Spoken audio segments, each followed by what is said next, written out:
Welcome to the Beer Travelers podcast from All About Beer. I'm your host, Andy Crouch, and we'll get to our conversation about San Diego's intriguing beer scene in a minute, but first, a few quick messages.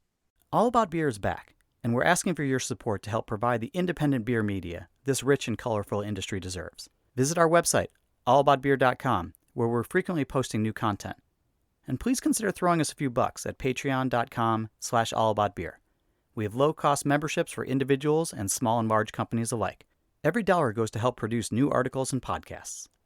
Welcome to the latest episode of Beer Travelers, the podcast that takes you around the world and gets advice from local experts on where to drink. I'm your host, Andy Crouch. When you talk about America's greatest beer cities, several names immediately enter the conversation. We always talk about Portland, Oregon, Asheville, North Carolina, Denver, Colorado, and maybe even Chicago. But one name that always makes the list is our home for this episode, San Diego, California. Long an ambassador of great beer, with breweries setting the style for the rest of the country and even the world, San Diego has a storied brewing history that I'm excited to explore today. I also can't wait to talk with our two local experts, as it's been about a decade since I last graced the sunny shores of Southern California. Joining me today to help us capture the essence of San Diego's beer scene are Jenny Mann and Brandon Hernandez. Beer writer and marketer Brandon Hernandez has been deeply plugged into Southern California beer for more than a decade. He's helped direct marketing at some of the best-known breweries in the area, including Stone, AleSmith, and Society. And in 2019, the longtime writer decided to focus his efforts on creating a new interactive resource for fans of the area's beer scene with the founding of San Diego Beer News. The site is a bit of a throwback to the earlier days of beer blogs and local brewspapers, and instead of doing the deep dives into broad, weighty topics of national import, he focuses on providing detailed and tangible and useful information about San Diego's breweries and beer bars. SD Beer News offers brewery maps, tap lists, interviews with local brewers and beer players, and lots of local beer news. It's a site that, even though I haven't been there in a decade, I find myself coming back to just to keep up on the local knowledge there. A native San Diegan, Brandon is one of the most informed sources you're going to find about that beer scene. When you research San Diego beer, Jenny Mann's name is one of those names that just keeps coming up. For more than a decade, she has worked for and with some of the top breweries and craft beer bars in the city. She has bartended, led brewery tours, taught draft beer maintenance programs, and helped breweries navigate the confusing world of social media. She is also a professional photographer who has captured many of the city's breweries through her lens. Jenny is a brewery coach and a well-regarded speaker who often presents to local brewery guilds around the country. She and her partner have recently departed for the Pacific Northwest, but she still considers San Diego home, and she has a wealth of knowledge to share. I want to welcome both of you to this episode of Beer Travelers. So let's start today. For me, it really seems like you could write a book about the brewing history of the United States almost entirely told through the lens of the San Diego beer scene. It's that deep. And I'm not even sure which one of you to start with, but I guess I'll start with Brandon. For those who aren't familiar somehow with the craft beer scene in San Diego, what would you how do you describe the history of craft beer in the city? I always call it familial. I mean, anything that refers to San Diego beer, familial, because there are just so many people who came together to make what has happened happen over years and years and years, bringing more people into the fold. But it's a tight knit community even today with well over 150 breweries, over 200 brewery-owned venues. But it all traces back to this small cadre of really ahead of their time craftspeople who wanted to brew things that they couldn't find available, be it because they had traveled someplace, another country, and saw traditional beer the way it's supposed to be versus American adjunct lagers and things like that, or whether it's they even just read it in a book or they had a buddy who homebrewed in college with them. There's all these people for whatever reason came and found each other through this partly through a lack of resources in that there was only so many places to go get homebrew supplies, and they all met through homebrew clubs and things like that. And then they decided that they were going to go into the professional side of things when there really wasn't much of a professional side to start with. But they all leaned on each other and therefore built this community that has continued to grow and just welcome people for decades at this point. So I always say familial and then fascinating, because even though there are all those breweries that I told you about, I think that you see the most diversity from one brewery to the next of any place I've probably ever been. And I do get around the United States and even to Europe sometimes to check out the brew scenes and other communities and other cities. And I just got to tell you, there's just a little bit of everything here. And uh, yeah, definitely that rising tide has floated a lot of diverse ships. And Jenny, Well, who well would you said. point to as sort of the OG players in the craft beer scene in San Diego? Who are some of the founders and the pioneers? I definitely got to go. I got to roll with Carl Strauss, Ballast Point Home Brew Mart. That was a big one. It was a big one for a lot of the key players that we all look up to, in the sense of they've not only have sh shown how to create a business from craft beer, not just your backyard home brew. It went from homebrew to the next level, and we all got a chance to kind of witness that, which is really special. So I'm gonna go with seriously, Carl Strauss and Ballast Point Homebrew Mart. Yeah. And as we start to get into, Brandon, tell me a little bit more about Carl Strauss. Now, that is, of course, one of those names that I recall when I was there, but I feel like the beer at that time, a decade or more ago, maybe even 15 years, one of my first times there, seemed like it had already been in market for a while, and maybe it wasn't the new thing, and people were kind of like not paying as much attention to it as maybe it deserved. And that happens, whether you're in Portland, Maine, with some of the older breweries there, or anywhere else in this country. Some of those original players don't always get the love that they do. So what's the background on Carl Strauss, and sort of where does it stand today? Well, Carl Strauss started in 1989. It was two guys who went to college together and were roommates. And, there's this saying that field of dreams, if you build it, they will come. Nobody told them anybody would come. And they really just wanted to recreate a brew pub model they had seen, I believe, in New Zealand. One of the guys went out there, saw what a brew pub was, and just couldn't believe that they were making all the beer right there. And it was just such a great place to be, and it was interesting beer. So he luckily had somebody in the family, a ringer, who had been head of production for Pabst. He probably knows a little bit about beer, he figures. So he lures him out of retirement to come and help build Carl Strauss. And to their delight, they open up and they've got a line around the door, and people really take to it. But they're like, "Oh man, this brewed here. This is so cool. I really like it." And it picked up a little bit of steam, but it wasn't really until beer got hoppy, in my opinion, that San Diegans kind of took it as something special, different. You know what I mean? The beer had been good up until that point. We had people like Pizza Port, Ballast Point, Alesmith, doing things, but I always have to go back to Stone. Stone did a lot of things and really got the lens of American craft beer, be it writers, if they're the very few that were there, and people who were really concerned about beer looking our way because we had these brash, just over the top, and I'll just say it, out of balance, hoppy beers. And it became that, I mean, it eventually became the San Diego style and the West Coast style. And also, I mean, they did things like open up a distribution company that let other people and players in, and yeah, get a seat at the table. People like Coronado and a lot of other folks too. But yeah, so you have like the Carl Strauss side where they took very traditional beers, and then you get the Stone side, and over time they've all come together. And now Carl Strauss makes great West Coast, and you see things from Stone you never thought you'd see, like lagers. And so all the way in between, everyone's just found a way to carve their own little niche in the San Diego community. But it all started with something very traditional. But as soon as you got the hops into the equation, and people were like, "Oh man, West Coast beer, man, more hops, more hops." It was like, "Hey, we got something going on here in San Diego," and people started taking notice of the local companies as well as the people who are making the beer. You could really, as I said at the beginning, you could tell kind of the story of beer in the United States through the lens of San Diego, but you could almost do it through any one of these breweries that you named. Each of them has a fascinating story, and just how they fought in the marketplace to, in early days, let alone, changing over time to the point that we're at today. I mean, there have been so many acquisitions and sales and just changes in ownership, that scene has really undergone it's a microcosm of the greater scene in this country. And we'll definitely talk about some of these individuals. But before we get into that, Jenny, how would you characterize, the San Diego beer scene for someone who, maybe has heard a little bit about it and understands maybe the concept of West Coast, styles, but hasn't been there?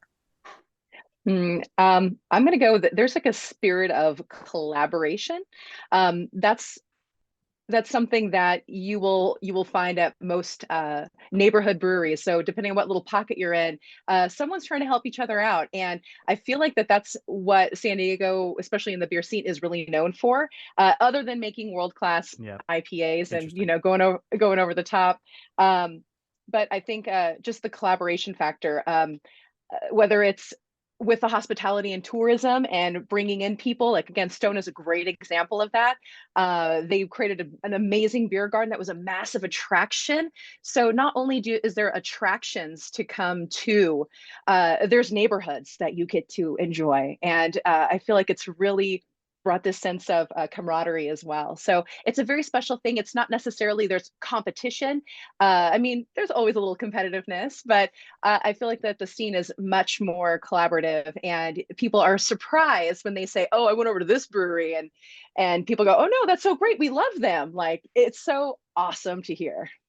That's really interesting, because usually when I ask that question, you get kind of a broader analysis of, or response about, the city's beer scene, and just more specifically about products and, the sort of things and the styles they focus on.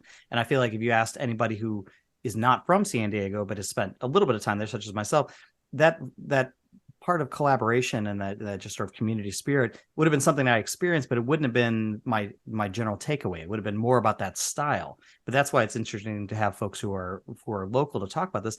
Brandon, can you talk a little bit more about that kind of community spirit and how what your view of the San Diego scene is, as someone who, covers it every day? I would say that the community spirit is what has made it something I want to cover exclusively. I have written about food and travel and all sorts of things in my career. But about 5 years in, I made the conscious decision to say, hey, look, what I'm really passionate about is craft beer. But then even more than that, I'm passionate about my hometown's craft beer. And it's all because of the people behind these companies and the fact that there is this camaraderie that has allowed it to be what it is. If there was all of the competition that you see in other industries, then we wouldn't have this here. And I believe that it's really something that you see throughout the industry. Like I was saying, I travel a lot and I see a lot of people, and this spirit just is a common thread in craft beer, but it's really rampant here. And it's almost like you get sugar shock from how nice everybody is to one another. And you go to one brewery, they'll tell you which brewery you're going to go to next. And there's always a collaboration beer. There's something going on. San Diego Brewers Guild does a really good job with that as well. But I think that if I was to say to somebody who was coming here and they said, hey, I've heard you guys have beer in San Diego, something very vague like that. And they said, what does that really mean? I'd say that there's just a little bit of something for everybody. It's permeated every community within the county, and we are one of the most expansive counties in the entire United States. So that's really saying something. And it's just not just IPAs, although they're great. You can find a little bit of something for everyone here, from even to spontaneous beers. I mean, spontaneous beers down to a Mexican style lager and everything in between. You're going to find it.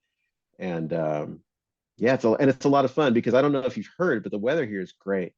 I've heard something about that.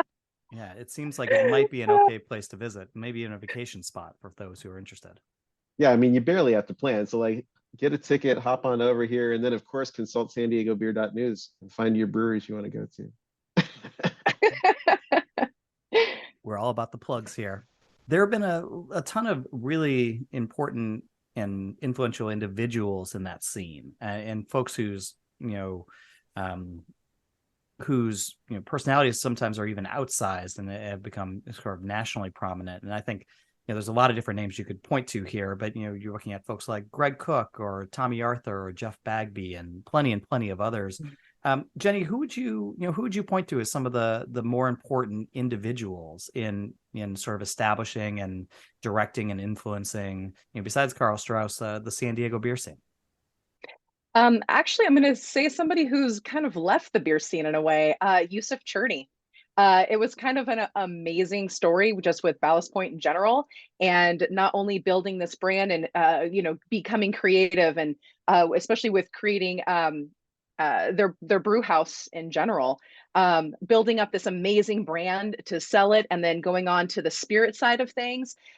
Really, it just shows that innovativeness that is part of what San Diego beer is, that it never stops growing. You can keep going and going. And he has just, he's been an inspiration for a lot of people in craft beer in general.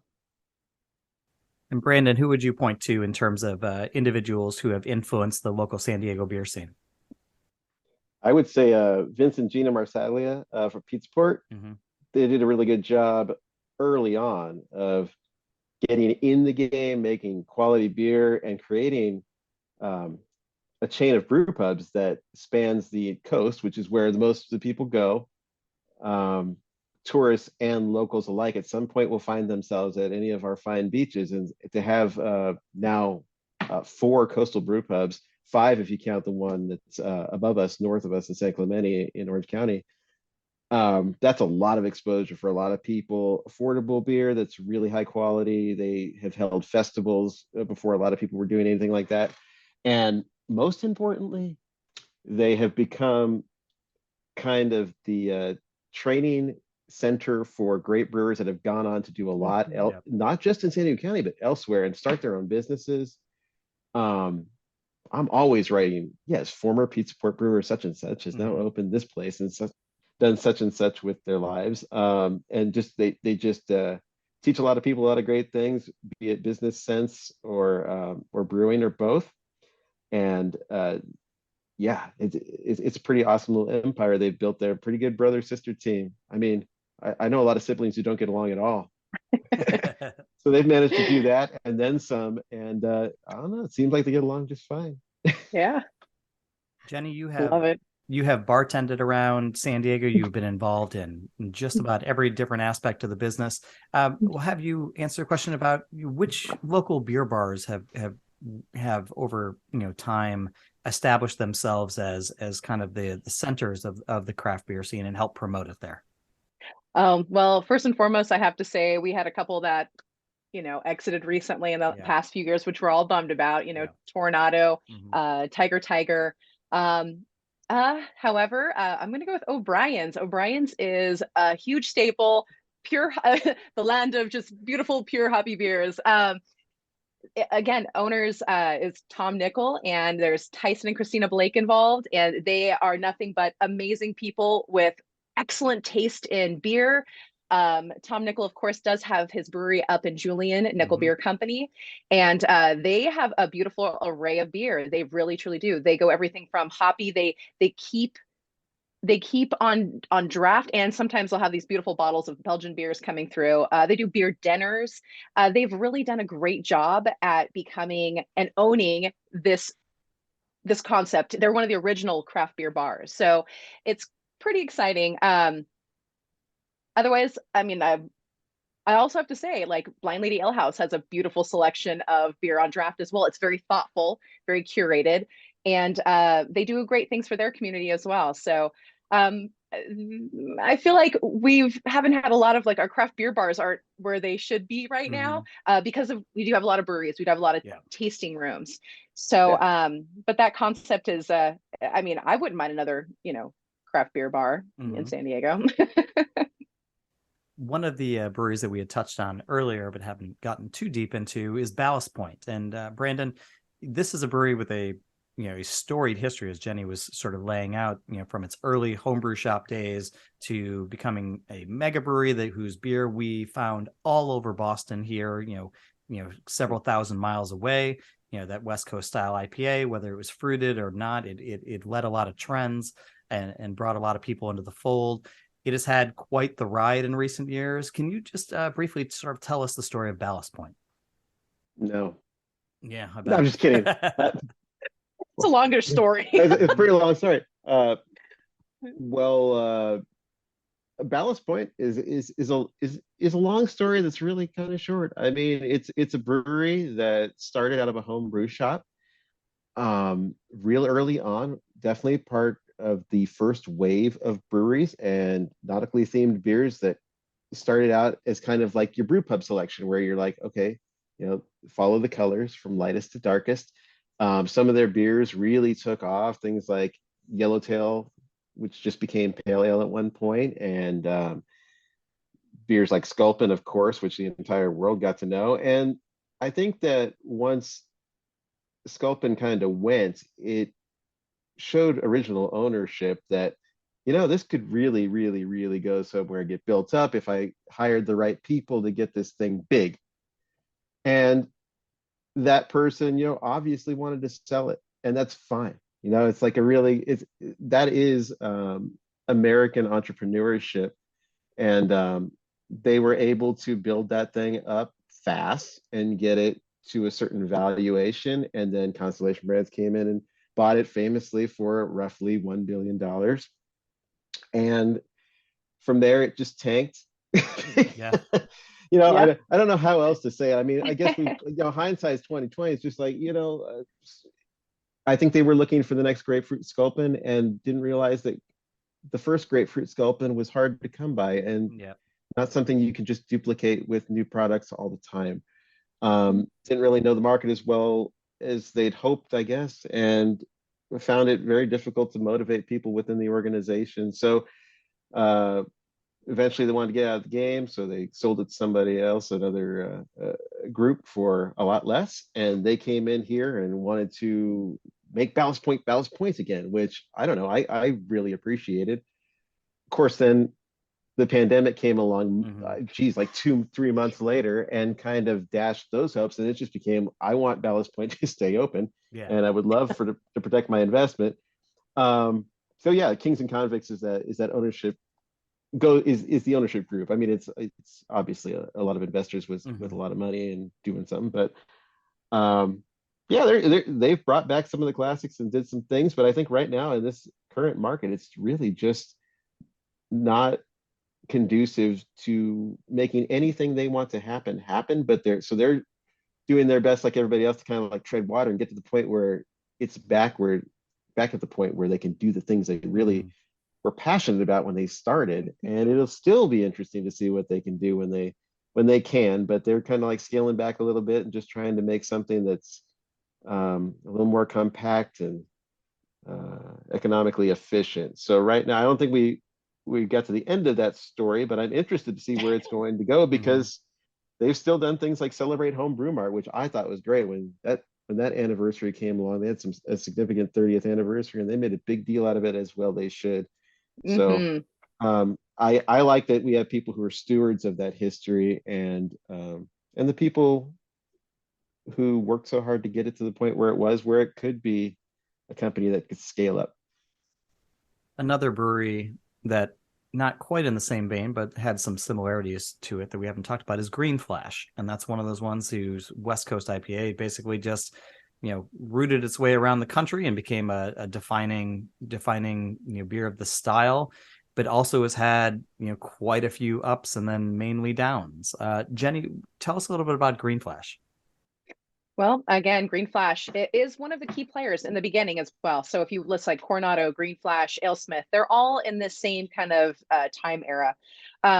Green Flash did amazing things. They collaborated. They created crazy hoppy beers. There's amazing brewers involved. And honestly, between them purchasing Alpine Beer Company and bringing them on board, and everything just kind of, it wasn't, the same anymore. A lot of the ownership kind of tanked itself. And from there, now it's owned by Sweetwater. So just recently, that's a recent purchase. And that's that in a nutshell. We could go deeper, but yeah. And I think, why don't we stick on sort of the, maybe, I don't know if it's the happier points, but let's talk, as you mentioned there, about Alpine. Tell me about that, much beloved brand. Alpine, honestly, and that's actually one of it was one of my all-time favorite breweries. I I was going there for the last, gosh, what, 17 years easy. They are an amazing, talented family. And after they were purchased, the family was involved for a little bit. The things I love, though, is that it was located in this little tiny sleepy town of Alpine. People Yeah. had to drive up there. That was your Sunday adventure, Hmm. essentially. You'd go out there, you'd go for a little hike, you would stop by Alpine. You'd hang, I mean, you would see people there. That's the awesome part. The Yeah. craft beer scene, the community, people that worked at other breweries, people showed up because this place is so just magical. Just recently, they celebrated their second year. Now, I say second year is in they rebranded. They are McElhaney Brewing Company now, and they fortunately enough were able to get their previous location. So where they were brewing beer originally, they were able to get that same location back. So it's like going home. So Yeah. you show up again on a Sunday and you're like, wow, like here I am again. And it's their again amazing award-winning beer. It's all right there. But of course, those beautiful beers that we all know and love as the Alpine beers, they've brought them back bigger and better than ever. And with the family, McElhaney family brewing and doing their job, like they are knocking it out of the park. Some of the best IPAs, some of the most familiar flavors that you've had. And like I said, they've just stepped it up a notch. It's Yeah, one of I those, have to yeah, it's say, one of those great stories. And Brandon, please talk to me more about it. oh, I have to say, I've never seen a business be recreated just as it was so well. It's really Yeah. cool because it's all the things that we missed as Alpine fans. The family, we missed them, we missed the feel, Hmm. and they have just come back, and it's just like they closed the doors for a couple of years, opened it back up, and it's like here we are. It's pretty great. But the one thing I have to say about San Diego in general is like over the years, last several, that people have talked about sales and things like that, but that is so not the story of San Diego beer at all. Hmm. Especially now. I mean, even looking back at something like the most recent has to be Stone, right? Nobody talks about it here. Yeah. It's not anything that's a big deal to anybody anymore because everything's fallen where it's at. But as I don't even think people care so much about sales anymore, which is interesting because it was such a big deal, and we all have our mixed feelings. But really, as far as the community goes, even with things like that, people are just this community is so together that they always find the positive, and it's just not something that I don't know. It doesn't hang over the city like a cloud, like you might think it Yeah. it it does from the outside looking in. Like, wow, that's a lot of sales, but it's such a small percentage of our breweries. It just happens to be those giant ones that need to find some way to Hmm. stay open. And they were the ones that were around for a long time. So it's not even like these were just open for a couple of years, 2, 3, 4, 5 years. These were breweries that were, pumping out great product for a long Hmm. time Yeah. and influential. Well, this has been the world's shortest dive into the world's largest subject in terms of San Diego beer history. But we'll be right back with more Beer Travelers after a message from our sponsors. Want more beer for your ears? The new All About Beer podcast, hosted by M. Sauter and Don Tess, takes a deep, engaging dive into the hottest topics in beer. Do you need to know what the heck a cold IPA is? Check out the first episode wherever you get your pods. New episodes drop every other Thursday. And now, back to Beer Travelers. Welcome back to Beer Travelers. Now it's time for our rapid fire lightning round. These are quick questions, off the cuff answers, first things that come to your mind. And as we always say, we will inevitably devolve into unrelated topics and get off of this format within a question or two. This is just usually how it is. Usually I will end up starting with a conversation about IPA and hopheads and haze. I'm not even sure that's something that can be done in this show. It feels like maybe that should be the entire rest of the show, but I feel like I'm just going to try to go in maybe just a different direction here. Let's talk about something maybe San Diego is not necessarily all that known for, but probably is fantastic at. Brandon, tell me, what are your top 3 breweries in San Diego for lager? Oh, for lager, we've got tons of that. It's great. Epic Brewing for sure. Bagby Beer, and maybe a little off the radar for a lot of people, but you should definitely check it out. Is Puesto Cerveceria. Our foremost lager expert, Doug Hasker, who brewed for Gordon Biersch for the longest time and is the guy everybody went to for advice. That's where he's brewing right now, and he's just changed over from German over to Mexican style, and man, just a pro and a lovely human being to boot. And is there any particular style that you're seeing that in San Diego in terms of lager? Is there a focus on Pilsner or West Coast style Pilsner or anything in particular? Or is it just really broad across the board? I mean, we were talking about breweries that are doing specifically Mexican styles. You don't find a lot of places doing that. Tons of Mexican style lagers for sure. Hoppy lagers, Pilsners are great, but everything in between there, you'll see a little less of. But these are like the big hallmark styles. They pair with Sun, Yeah. not surprisingly. I mean, you get your Hellas's as well and things like that. But you're not going to come here and find a lot of what you'd find in the Midwest, maybe like your Schwarzbiers and your amber lagers so much, much to my chagrin. Mm-hmm. But yeah, if it's pale gold, straw, we got you. And Jenny, where are you taking folks for lager? Where are your top three? Well, I got to tell you already, Brandon just named exactly what I would say. I love the fact that he brought up Doug Hasker. He is absolutely amazing. And the fact that we call him the Lager King. Anytime somebody needs help in this industry, you go to Doug Hasker, or he comes, tastes your beer, or he has you come over and say, I need you to try this. What do you think about this? And he's so involved in the community, and he's such a like he takes care of other people. And again, Bagby, they make fantastic beer. Epic. I mean, you can't beat that waterfront location, and one of the Japanese lager right there on the water, sunny day. It's the most beautiful thing. So I'm gonna go with the same thing Brandon said. We might have a lot of the same answers. This is I what figured. happens from time to time on the show. Yeah. But I'm sorry, Brandon. How many breweries did you say San Diego has? Roughly 150. Okay, we should hopefully get some diverse answers in some of these questions, but we'll see. Otherwise, it'll make for a short episode and easy travel for God, anybody not who wants with to come visit. experts like us. Come on. Brandon, let's have you go. Actually, we started with Brandon last time. We'll go back to Jenny here. Where are your top three breweries for sour beer or mixed fermentation beer? This is a pretty broad categorization of styles, but just in that sort of style category. Well, of course, Tommy Arthur and Lost Abbey. That's number one. Amazing. One of my all-time favorites that just changed my world when it came to beer was Flanders. And so when he came out with the red poppy, it was honestly, it's a classic, beautiful style. He does it very, very well. And that's just the tip of the iceberg. Another one is Pure Project. Pure Brewing does a beautiful lineup, very thoughtful. Their leaf traditional method, it's absolutely fantastic. It's bright, it's lovely, it's everything it needs to be. I can't think of a third one right now. I mean, we just had, like, what was it, Wild Barrel just won a couple awards too, so that's exciting. But yeah, no, I'm gonna go with definitely Pure and Lost Abbey. This opens up an opportunity for you to come in and steal, Brandon. You can get the Oh, third boy. option here. What do you got? What do you got Well, for us? as somebody who can't listen to Great American Beer Festival or World Beer Cup and hear no gold was awarded in this category, I definitely have three. I love the Lost Abbey for all of the great beers they do. Just I mean, it's fantastic, but their sours fantastic.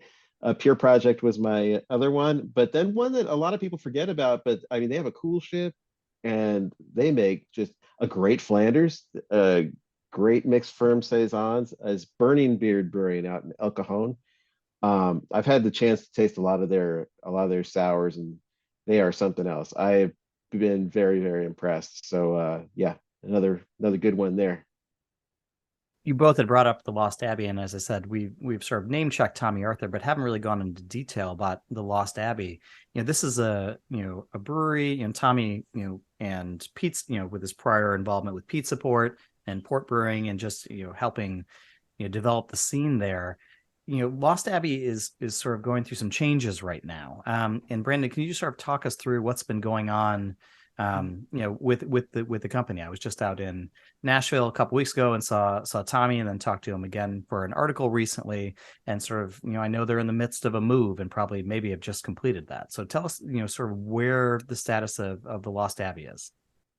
Sure thing. So 2006 was when the Marsalias, who I just told you about, and Tommy Arthur decided to go ahead and make a new brand called Lost Abbey.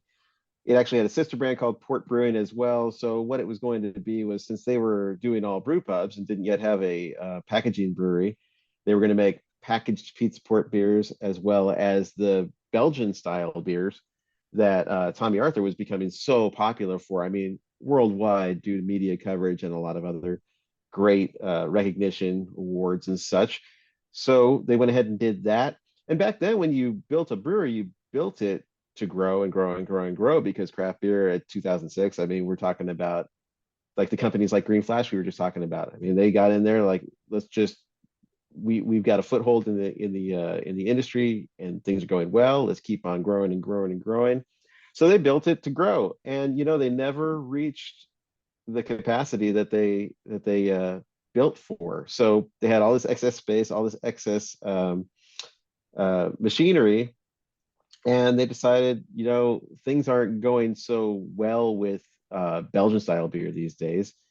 Again, much to my chagrin. Yeah. But they had plenty of hoppy beers under the Port brand, and they have a sister brand called the Hop Concept by then, which again, a lot of hoppy beers, really well received, do really well on as far as canned product and being on tap.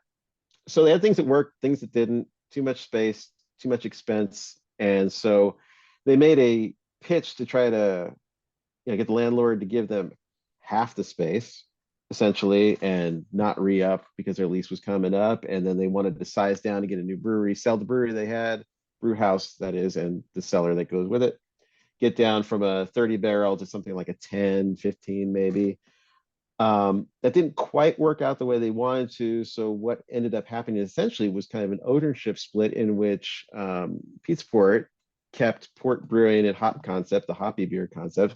They also kept the brewery they were in, which the landlord did allow them to size down. And so it came along just when Pete's Port, now with a very big manufacturing facility that was established, I think like a decade ago, they were needing more space here pretty soon. So it worked out well in that they could go ahead and take that over. And they had already taken over canning of one of Port Brewing's largest beers at that spot. So that was nice for them. And then meanwhile, Tommy retained Lost Abbey along with a couple of little tiny sister brands for like some Brett beers and some hard sparkling teas, as well as all of their tasting rooms. And they had 3 ranging from downtown up to North County. All he had to do was find essentially new investors and then a place to brew. And so he thought, well, maybe we'll just do contract brewing to start out with. But it turned out that Mother Earth Brewing Brew Co. over here in Vista, which is also in our North County area, they had some space. They weren't using their facility, I believe, to the max either. So they said, yeah, come on over here and you can take up space, have administrative offices, and you can even open a tasting room, because for the longest time they hadn't run a tasting room there. So it's not like they had to share space or anything. They just said, hey, just work on the licensing and you can go ahead and open up your own tasting room here and we can do that.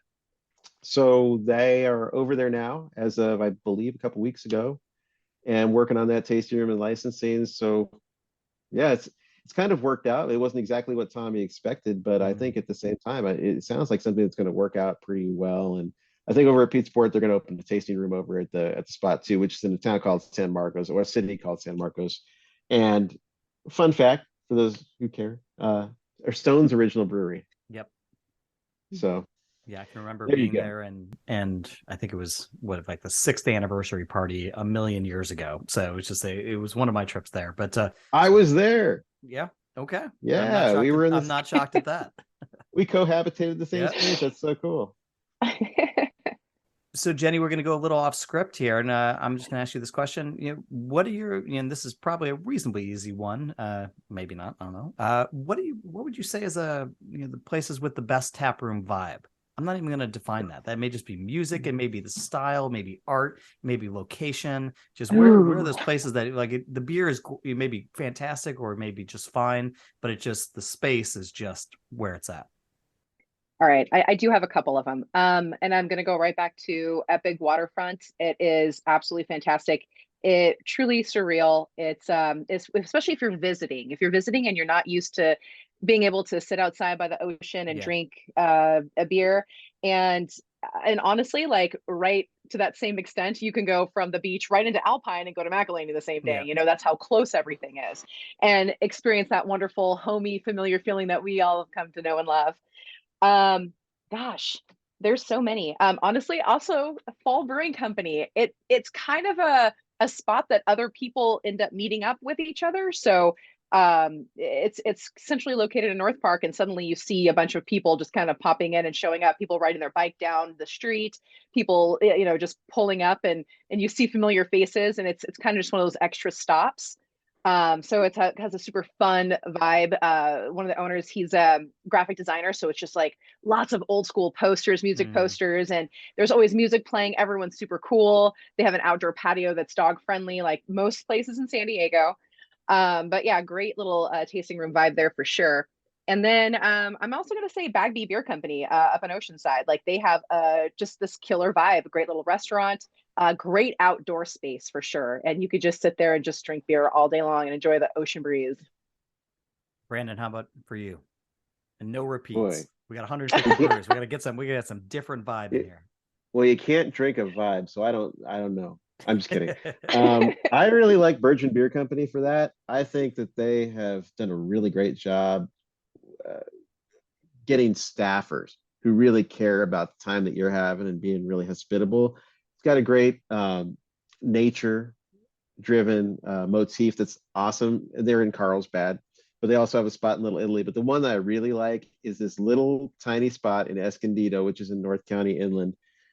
It's connected to a feed store for pets, and it used to be San Diego's smallest brewery, Nano Brewery, but it's all out. All the seating's outdoors. You're under a tree. There's this wood fence that keeps you in, and it's just all the Escondidians come out and they just enjoy their time. And it is so just warm, hospitable, fun, outdoors. I really like that. I mean, gosh, I could say so many places. Hopnonymous, again, they're in Kearney Mesa, and they're super hospitable too. They've made a name for behind their customer service. Their beers are great too, and they're brewing on a really small system, so things are always changing. But you will meet the owner if you go there. His name is Remy. He's a tall, skinny French man, and yeah. So as soon as he comes over and says whatever they say over there, was it au revoir? Or anyway, he'll say merci for coming, and you'll fall in love with the guy. He's super nice, and everybody else there is as well. So they again have made a name behind their service. And then there's so many great spots like that. But I'm going to say Five Suits in Vista is really cool. It's got a Las Vegas theme, and it's they come by it honestly because one of the owners used to be a Vegas showgirl. Her husband works at a casino full time. That's his day gig. But the place looks cool. They've done a really good job in not only just bringing in like vintage Vegas pieces, but then also, you know, getting Five Suits and their logo and little components in there and beery things incorporated as well. But it's really different. Like you're not going to find something like that anywhere else. Now I know I've left out like 20 places that could have. I mean, you can go to Julian, go to Nickel Beer and drink in a jail cell. That's fun. But Vegas, you've got jail, you've got drinking by the water, you've got it all in San Diego. You got it, man. Don't do them in an opposite order. Yeah, no. Yeah. So we have talked about a variety of different topics here, but the one that, you know, as I said, we usually start with, I figure we'll swamp at least this part of the show with this. And I'm going to try to break it down just because IPA is such a thing in San Diego. That is a really expressive comment on myself. I'm really going out there with that statement. So why don't we start with Jenny, and let's just say, under whatever you define as the banner of West Coast style, and I imagine there may be some debate about whatever that is, but we will break up West Coast and hazy or juicy or New England style IPA or whatever we want to call that. You know, what are your three local breweries that you would take folks to for best examples of West Coast style IPA? Definitely North Park Beer Company. Their Hop Fu is an award-winning beer many times over between homebrew and, I mean, just recently too. He's been killing it. Kelsey McNair is doing a fantastic job at leading that way, that at least leading the West Coast IPA direction. And of course, anything and everything Pizza Port. Pizza Port is just top notch when it comes to their West Coast. And again, like Brandon mentioned, I mean, they've produced so many amazing brewers that have gone on and open up their own things, and they carry on this, like their West Coast version, and then they take it a step further. Just beautifully well made West Coast beers. I could tell you stories of just sitting in a pizza port with a pitcher of, just Swamis. I mean, that's like classic. I could do that all day long. Yeah. But those are the two main ones. Of course, Virgin is doing an excellent job with their West Coast too. They're doing fantastic. Those are, yeah, that's about what I would say is like North Park, Hop Fu, and anything and everything Pizza Port. So we will transition here to Brandon. Let's try to avoid repeats if we can. And you can just say, Okay, yeah, Jenny's choices are great, but then I will avoid repeats. However, my list went North Park Beer Company, Pizza Port, and Virgin. But I had some others as honorable mentions because first off, I knew she'd say North Park because I mean they won 4 awards at the Great American Beer Fest, all for IPAs. Yeah. And then won at World Beer Cup too. So unbelievable. Yeah. So I would say going back to McElhaney, absolutely everything they touch in the IPA realm is gold. I mean, they defined the use of New Zealand hops back in the day at Alpine for our region and more people than that. I think the IPAs at Craft Coast Beer and Tacos in Oceanside are freaking phenomenal. I wish I lived anywhere close to that place because I might never leave. It's just fantastic, and it's so quintessentially San Diego to have. It's specifically our style, like San Diego style Mexican food inspired by our neighbors directly to the south in Baja. Like they nailed what we like. And so it's basically like going to Pizza Port, but instead of pizza and stuff like that, you've got tacos and mulitas and nachos and things like that. I mean, it is fantastic. Plus all these great IPAs and lagers. But yeah, Craft Coast is great. So technically I've listed 5 at this point. I mean, there's just so many. I at this point, I guess I could go out there and list a former employer and say society does pretty all right. I say it that way because anybody would be like, yeah, they do okay. Beers like the Pupil are quintessential, and they've kind of gotten to a Pizza Port model of late, where they're making more new ones that have kind of come out on a rotating basis. So it's kind of fun to see the new stuff that they put out there too. But yeah, Society I think kind of got forgotten in the West Coast IPA game, but they're good, and their hazies are pretty decent too. I mean, I'm not a big hazy guy, but I'll admit those are pretty good. Well, we can transition right into that and tell me, it's one of those things where here in Boston we just don't see West Coast IPA. It's just not, or if we do, it turns out hazy, and it is soft and juicy. It's the saddest thing you can imagine in the beer world, and it is just a major issue here. But but there, I as someone who hasn't been back since hazies have come to this nation's shores, I just would picture no hazies on tap anywhere in San Diego. It's just something that just could not penetrate the shield that is West Coast style and San Diego style pale ale and IPA. Tell me whether or not that's true, and if it's not true, then where are you taking folks? Where are the 3 places you're going for hazy or juicy styles, Brandon? Oh, they're everywhere. You won't go to everywhere. Any brewery and not see a hazy, but you might not recognize them. Okay. We have different degrees of hazy. And a lot of them don't really represent what you find if you go all the way to the East Coast or New England, where you get those, those very opaque, look like a candle type. You're not going to find a lot of those, but you will find some people. There's some breweries that have really devoted their time to try to get it just like that. But I think that it doesn't quite match our weather. It's probably the reason that we see a lot that are almost go from unfiltered on up to that, but you'll see more along the lines of like unfiltered, more orange than pale yellow, less chalky, in the bitterness part, and a little bit more bitter backbone here and there too, because we like to kind of mix them up. We're seeing a lot of hybrid IPAs coming out. I think the Pure Project folks do a great job with their murky IPAs. I mean, Embrace the Murk is their is their slogan. And yeah, they do a good job as far as multiple textures of beer. And so does Virgin Beer Company, who I mentioned before.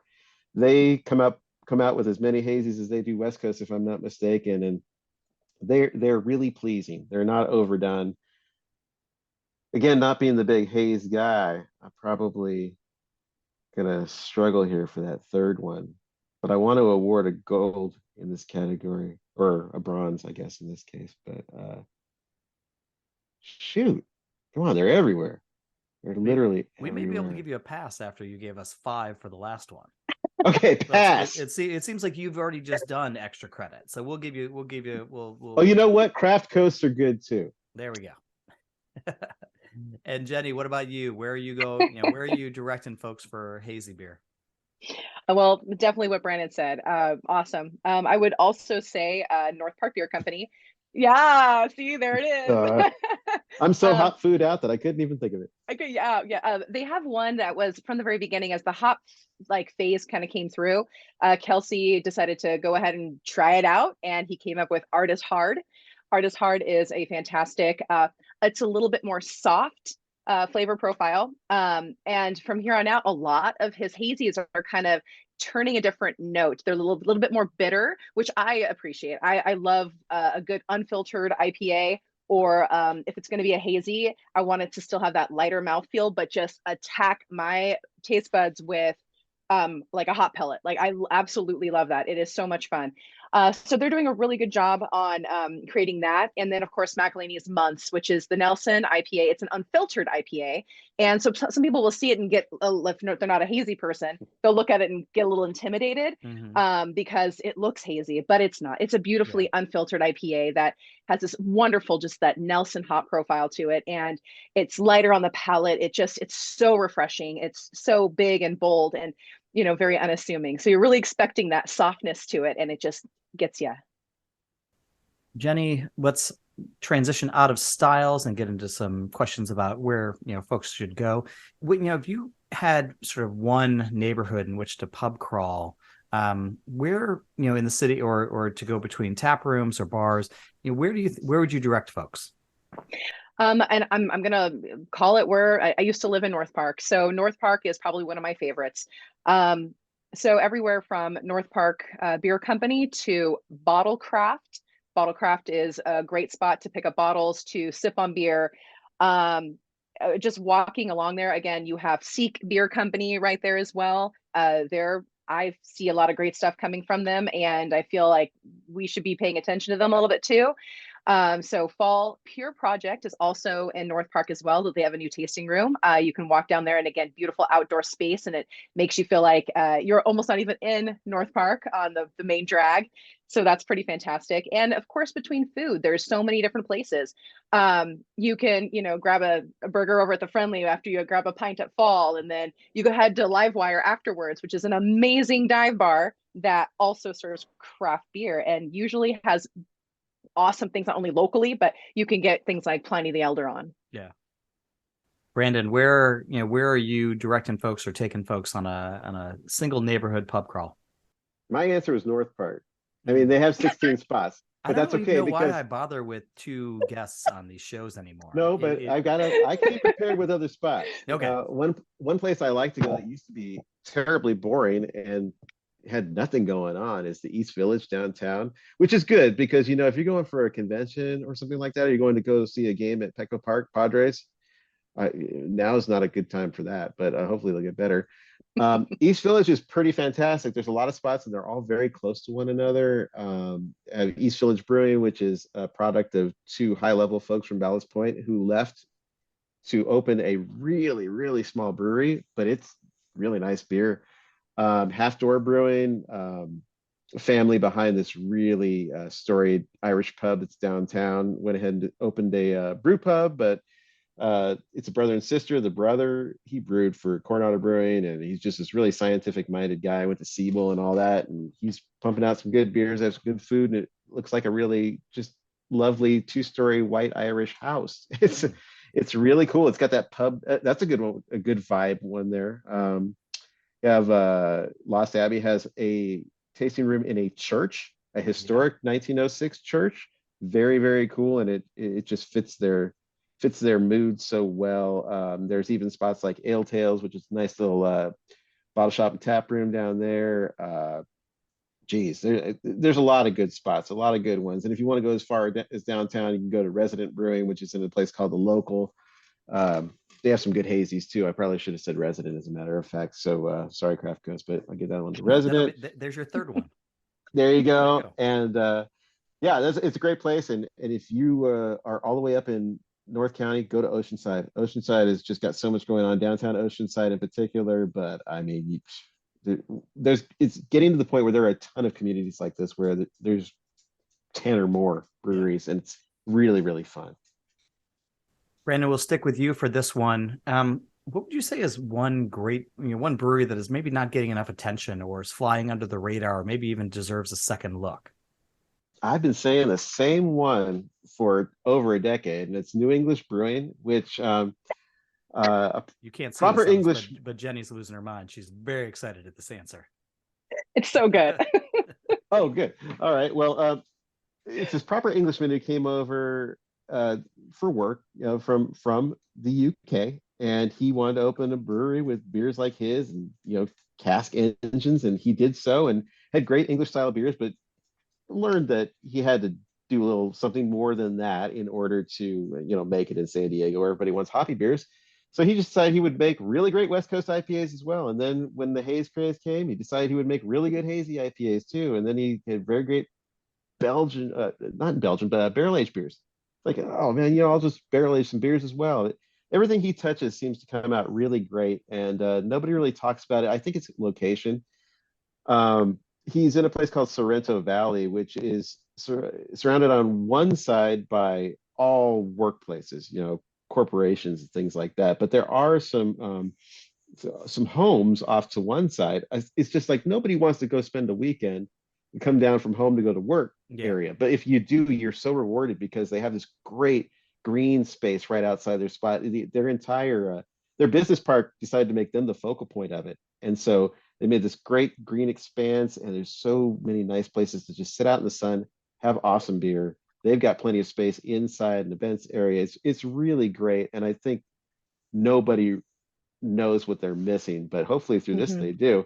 And as far as somebody to take a second look at, I always say Stone Brewing World Bistro and Gardens, Liberty Station. People have kind of wrote off Stone because they've had the beers at grocery and they don't realize that there's a small batch program. And the beers their brewer over at Liberty Station, Chris Ketchum, is making have been amazing for over 10 years. They've led to some of the core beers, but they are the award-winning beers that score medals at GABF and World Beer Cup. So definitely go down there because there's always a multitude of fresh, interesting things on. And you just might not expect it, but it's like, oh, wow, Stone's got like way more dimension than I thought coming from a place where I'm not, in their hometown. It's the best place to check it out, and it's close to the airport. Jenny, how about yourself? What do you have to say on this one? Brandon's killing me right now. Brandon's totally killing me. Well, you guys have been all over each other this whole episode, so it's your turn. So this one, I will like to elaborate a little bit on New English. Their Pure and Simple IPA is probably one of my favorite IPAs.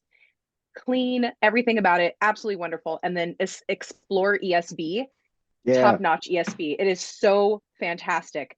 And when they made the switch to cans, that was a game changer right there. Of course, I really truly, their Mexican lager was amazing. But everything in cans, it's a different label, and I think that people don't understand that the can label doesn't match what we've seen in the past. So it is a great spot if you're like hanging out, like you go paddleboarding at La Jolla Cove and shoot on over. It's like a little 15-20 minute drive over to New English, and you sit outside like Brandon said.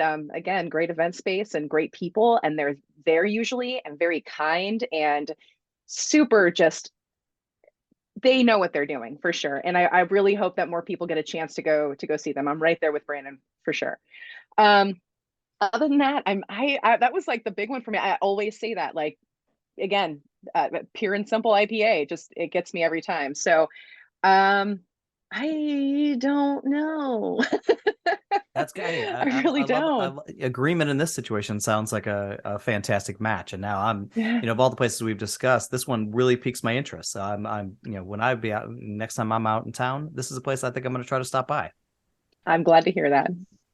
So as we kind of wrap up here, we'll start with Jenny. If you had just sort of one evening in the city to take friends who are coming in from out of town, where would you design your perfect night out? Where would you go and what would you do? Let's see here. Usually when friends come out, and I sound like a broken record, man. I love being able to share with them uh, the landscape of Mm-hmm. just San Diego in general. So one of my favorite things is getting a chance to drive them through the coast, and whether it's stopping at Pizza Port for a pitcher and a pizza, Mm-hmm. or it's going to the waterfront at all over like the epic location, absolutely fantastic because it gives everybody a chance to really absorb what San Diego is. And then heading on up because everything is so close and people forget that. You can sit there and have a pint, eat something, go for a walk around the beach, and then you can just head right out and you can be up in the mountains. You can go to Alpine and McElhaney. You can go up to Julian. It is only an hour away. So you can go up to Julian, go to Julian Beer Company, have a pizza, another pizza. You can Mm-hmm. tell I like pizza. um, and they have little spots up there, just like it's probably one of my favorite things about San Diego is that you can do all of that in one day. It's a short amount of time. It's enjoyable, and you get to see everything from the ocean, the desert, the mountains, and there is really nothing like it. Brandon, what is your perfect night out? Somebody else is driving. Yeah, interesting. For sure. For efficiency, so we Yes, can of pack the course. most into the evening. Yeah. Um, so my thing, it's one of the things I love the most, just as a person, but also as somebody who has a beer website where it has guides and things like that. I love when people just hit me up and say, "Hey, I'm coming to San Diego. Where should I go?" And I always love to find out what they like. It always is based on whoever's coming to town. You Mm-hmm. know what I mean? Like, what kind of beers do you like? Where are you staying? And this and that, and like customizing the experience. So I don't come up with a lot of things based on me, but I think Mhm. that uh, I like showing people North County just because a lot of people don't get up there unless you tell them, and it's a nice way to spend a special day, and usually coastal. So I was telling you about Oceanside before, the fact they have just a plethora of breweries up there, but I like to go up there, and of course I'm telling you about Craft Coast and that being a quintessential experience, having the Mexican food. That's a great place to start out with lunch, and then hit any place that's around there. They got places like Kilowatt and Breakwater and Bagby and another bottle craft. She was talking about bottle craft in North Park. They have a fantastic one in Oceanside as well. Shout out to Stephanie Peterson. And go down to, we have a Michelin starred barbecue place, or well, not Michelin star, but Bib Gourmand recognized. Mm-hmm. Heritage Brewery and Beer. It's got a former Pizza Port brewer making Yep. fantastic beer down there. And the Artifacts is about to open right next to that. You can go into Carlsbad and hit up Virgin Beer Company, which is great. I just like going there, and then you could hit a Pizza Port as well over in Brezzy Ranch or Carlsbad Village. But I like to just take that coastal route because a lot of people come here for the beach, a lot of people come here for the weather. So you get that, you get some of the food, you get some of the quintessential experiences with the beer, and I think that just shows how easy it is. Yeah. I mean, Mhm. I just showed you like a route that would give you access to, I guess, like 16 to 20, and you just pick Yeah. which ones you want to go to Yeah. based on the stuff that you like. But I like to take people up to coastal North County, even though I never get there. So maybe that's my excuse. Jenny and Brandon, you have both sold the city beautifully. It makes me want to come back and visit very soon. I'm sure it makes Jenny a little homesick, but hopefully she gets back plenty. Brandon, start by telling us where people can find you online and your work. Great. Instagram and Twitter would be at SD Beer News. Facebook, just type in San Diego Beer News. But of course, San Diego Beer.news is the site. So come on over there. You can sign up for our newsletter. Honestly, even if you're not in San Diego, there's a lot of news that Yeah. affects the industry, and like we broke things like Modern Times and Yeah, it's some other fun stuff. fantastic site. As I said, I'm on there with some frequency, even though I haven't been within thousands of miles in some time. It's a fantastic site, and highly recommend signing up for the newsletter. Well, thank you, sir. Jenny, where do folks find you and you on online and with your work? Online, I am Miss Beercraft, and that's MS Beercraft, and also Jenny Mann Photos. And you can also find me. I do guest writing about social media marketing with Brandon over at SD Beer News. So you can find some of my articles there. And of course, I do help small to medium sized breweries and brew pubs with their social media. So if they have any questions at all, I'm always happy to help out, especially in the beginning, and talk and chat and see if there's something that we can, help with. And I also work for another company up here called Zeppelin. It's a marketing firm, and they do a bunch of stuff, social media, digital ads, web, graphic design work all over the country for breweries as well. Well, Jenny and Brandon, thank you so much for joining us on this episode of Beer Travelers, and I hope to get a pint with both of you sometime soon. That'd be fantastic. Thank you for an excuse to see Jenny, because we all miss her down here. Oh, A lot. Cheers, guys. Cheers. Thank you. Thanks for listening to the Beer Travelers podcast. If you have a suggestion for a town we should visit next, please drop us a line at podcast@allaboutbeer.com. Please give our podcast a review wherever you listen. It really helps folks find out about us. And if you like the episode, tell a friend and post on your socials. Interested in learning more about connecting with an engaged, energetic, and interested audience of curious beer consumers and brewers? We have many different advertising opportunities, including through our podcasts, website, newsletter, and social media channels. For more information, please contact us at podcast@allaboutbeer.com. All About Beer is back, and we're asking for your support to help provide the independent beer media this rich and colorful industry deserves. Visit our website, allaboutbeer.com, where we're frequently posting new content. And please consider throwing us a few bucks at patreon.com/allaboutbeer. We have low-cost memberships for individuals and small and large companies alike. Every dollar goes to help produce new articles and podcasts.